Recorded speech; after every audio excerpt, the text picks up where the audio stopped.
welcome back to another episode here on the Inkwell Lounge. I'm your host, Chris, aka Questing for Lore, and this week we have a very special event coming up.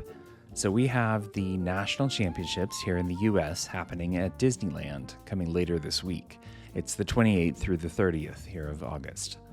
So what I wanted to do for this episode is kind of sit down, talk a little bit about the event, and talk about some of the things that I'm doing as a content creator to get ready to get out there, create the content that I normally do, and some of the things that I'm bringing with me, all that kind of good stuff. So if you haven't been to one of the major events before, a DLC or the National Championships, there's a few things that you kind of need to think about and kind of need to be aware of. So not only is there the main competitive event that happens, throughout the entire thing, and then you end up with the winner at the end, and that winner goes on to the Worlds competition. You also have what's called the Last Chance Qualifier, and you have to get tickets for that. I don't remember if they're sold out right now or not. I think they might be. But basically what happens is that Last Chance Qualifier is that if you win that, you have to have, I think it's a 6-0 record. If you come in at that, then you get to graduate up to the main event. It's kind of a last chance to make it to that national level. So, but other than that, there's also lots of side events that you can participate in. There's pricing for each of the things. There's tickets. There's packs. There's all sorts of different kind of pricing that's involved. And there's a whole prize wall where you can redeem those tickets. You can get, packs. You can get shirts. You can get hats. You can get mats. You can get all sorts of stuff, depending on the number of tickets that you have. So, it really encourages you to get involved, get out there, compete in as many different events as you want to, even if you're not in the main core constructed tournament. So some of the side events that I mentioned, there's a lot of interesting ones that are happening this time. It is a core constructed kind of event, but they also have an infinity constructed event, side event that's happening at the same time. There's lots of different sealed events. There's not any draft that I saw, but there are plenty of sealed. There's a full box sealed. There's a chaos sealed, which is where you get packs from different sets versus just the latest set. And you kind of have to make your deck from that. There's the usual sealed deck where you would get stuff from Attack of the Vine, the latest set. There's also something called an ink sprint, which is kind of a one round, best of one kind of situation, where they have it for Pack Rush, they have it for Infinity, they have it for Core Constructed. There's all sorts of variety here. And one of the interesting things that I don't think I'd seen in an event before is the team trios. So I think I want to say they had constructed versions of this at previous events, but this is the first time that I've seen a team trios sealed. So that ought to be interesting. I know Heath, the Mad Drafter, and I think Quest with Cole, I think they're going to be competing in that along with another teammate. And I know there's a couple other people that are really interested in that. So that'll be interesting to see, interesting to watch, interesting to kind of get feedback on and see, if it's something that's going to show up in later larger events. So we have the main event, we have the LCQ, and then basically whoever wins that kind of graduates up to Worlds. Now, the European Championship is not happening for a little while. I think it happens mid-September, later September, something like that. So the qualifier here will have to wait until, whoever the qualifier is there, and then the whole group of folks that win, across all the different regions that Lorcana is available will all come together, and it'll all be at Disney World, again, as they've announced. And so hopefully this year, it will be more of an open event. In previous years, or I guess last time they did it, it was more just about the players that were in the event. And so there wasn't really, side events. There wasn't a whole bunch of stuff around it that people could come and attend. Now, there were some people that actually showed up to Walt Disney World. They still, hung out with each other, played Lorcana and all that. But there wasn't like an official kind of event around it. So the hope is that this year for Worlds, we will have a little bit more of a kind of an event around it and have side events, have, special things that happen. I mean, if you're having it at a Disney park, surely there are some things that you can make happen And there are some things that, can be special and customized towards the event that would make it really Disney and really Lorcana-ish, for this kind of stuff. So this is the second one that's happened. The first one was also at Disneyland last year.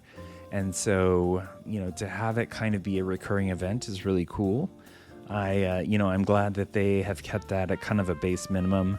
It's going to be interesting to see in the next season how they've introduced kind of that in-between layer between like set champs and, the major events, the DLCs and, major like LCQs and nationals and everything, where they have that kind of regional event. So I don't know. I think it's going to start happening after the next set. I don't know if they've actually defined when they're going to start those officially. But to have kind of a more tiered structure, I think it's going to be great for the game because you're not just going from set champs to a DLC, which is a huge jump as far as like competitiveness. So to be able to have something that's kind of in between, have something to work towards, and then to be able to use that to kind of graduate up to the national level, I think would be really great. So I'm looking forward to it. I personally am just going to be doing side events. I have some limited stuff. I have the sealed stuff that I'm going to be doing. I think one of them is the full box sealed, one of them is the chaos sealed, and then one of is just regular sealed. So, one each day to give me plenty of time to get out and talk to the people and, and enjoy the community. So if you've been watching this channel for a while, one of the things that I love to do, and I did it largely at Richmond and Milwaukee, is kind of when I first started it, was to go out and actually talk with the people on the floor. Talk to the players, talk to the people that are doing interesting things during the event. I even went so far as to interview the people that I was competing against in the different events that I was playing, the side events. I would play around and then we would finish a little bit early. And so I'd set up my gear and I would talk to whoever it was. I think I actually ended up talking to some folks when I was doing Pack Rush as well. So it's really fun to me to get to sit down with people that, I'd never met before. We have the kind of camaraderie of, hey, I just played you. We have a little bit of, a feel for each other, maybe not know each other very well, but but to be able to have that kind of connection, I guess, and to be able to kind of parlay that into an interview and to be able to talk to them about themselves and about, their history with the game and, and what they really enjoy about the event, all that kind of good stuff. And, it's not necessarily just the big players that are out there. You get the big players and you get the interviews on the main Lorcana, the Disney Lorcana Twitch and everything. But there's so many more people there and so much more interesting things to learn about and to see what people are doing and to get their perspectives on things. You have everybody at these events. You have all the way from kids. We saw like even Aiden, did really, really well at a previous DLC.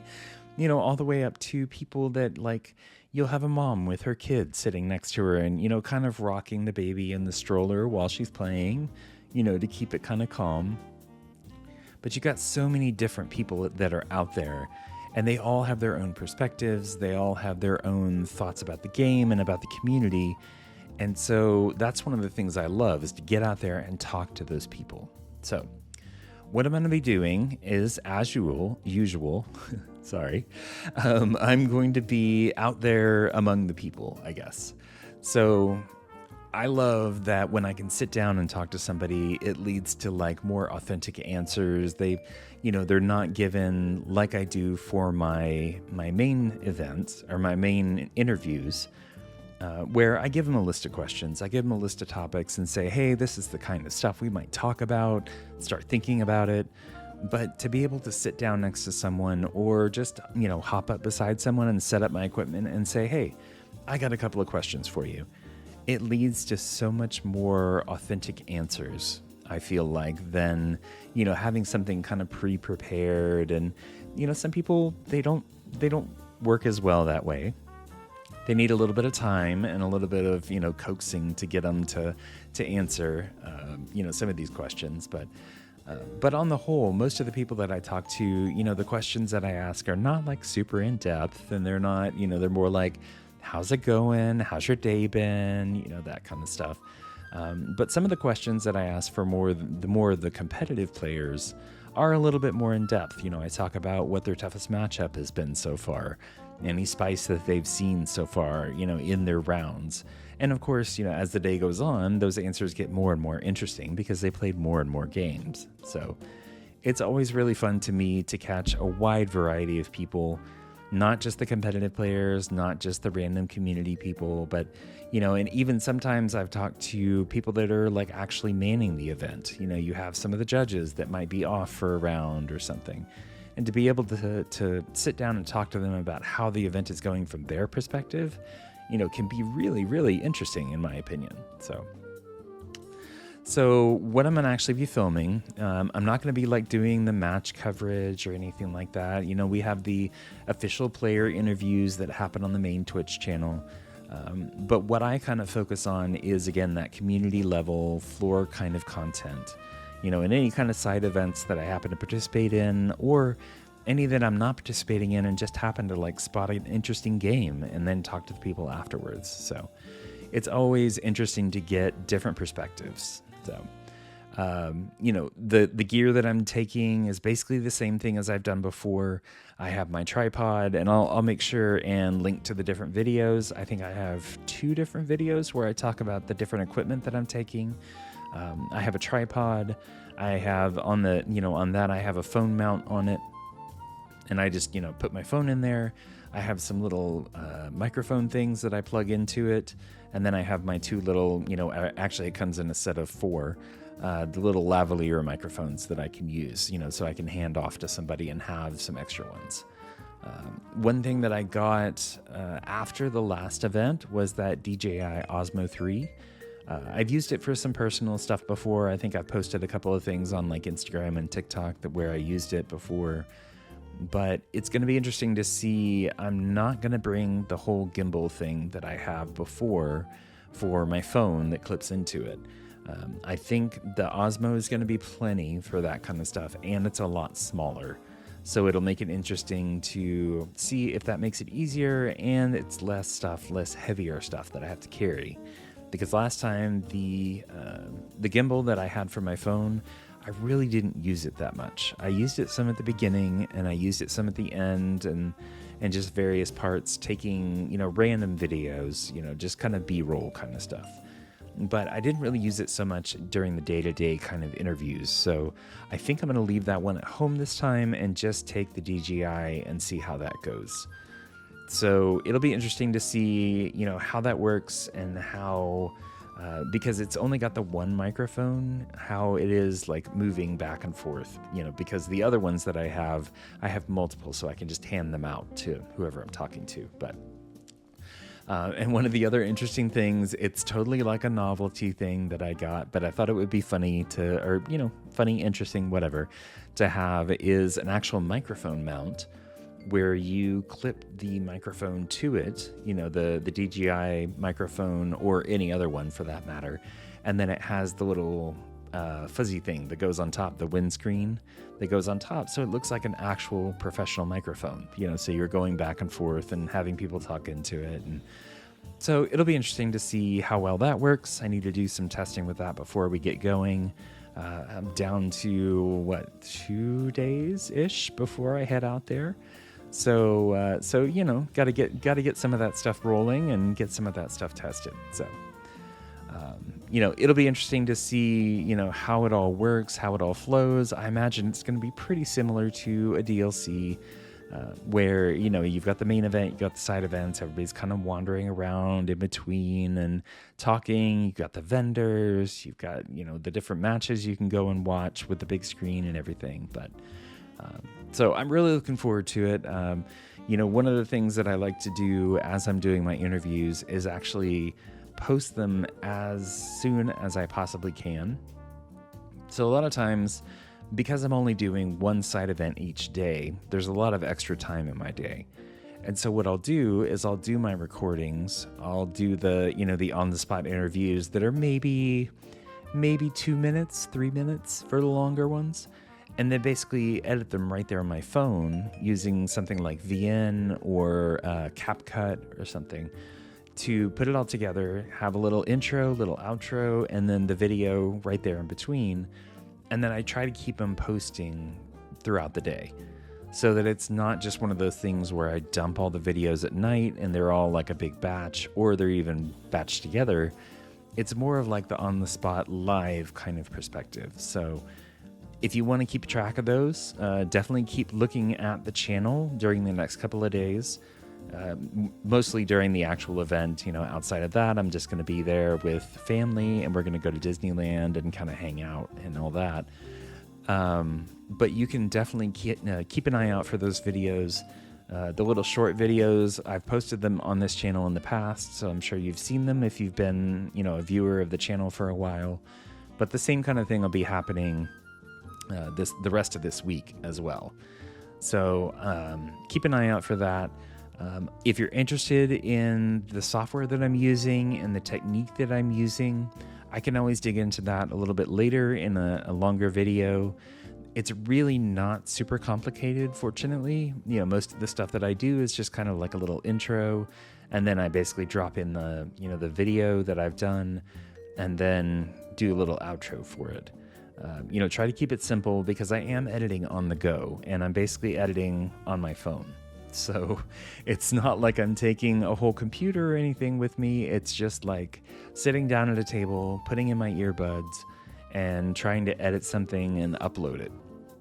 Now, the nice thing is that for most of the services like Instagram, the YouTube Reels, or YouTube Shorts, and TikTok, you can have it upload that stuff and just have it start. And as long as your phone doesn't go to sleep while you have it locked or anything, it can just keep uploading those. And so one of the things that I've done in the past is started those, made those videos, started the uploads, and then I'll go to my next side event and I'll play, and then, I can have it uploading while I'm going. And then if I interview somebody during the side event, like in between rounds or something, then I can edit the video real quick, have it, being uploaded while I'm moving on to my next opponent. And so it makes it easier to not have to like sit there and watch it and monitor it and everything, to be able to have it posted. And it's good to go because once it's posted, it's out there, it's public and everything. So it's interesting to think about what's going to show up at the event.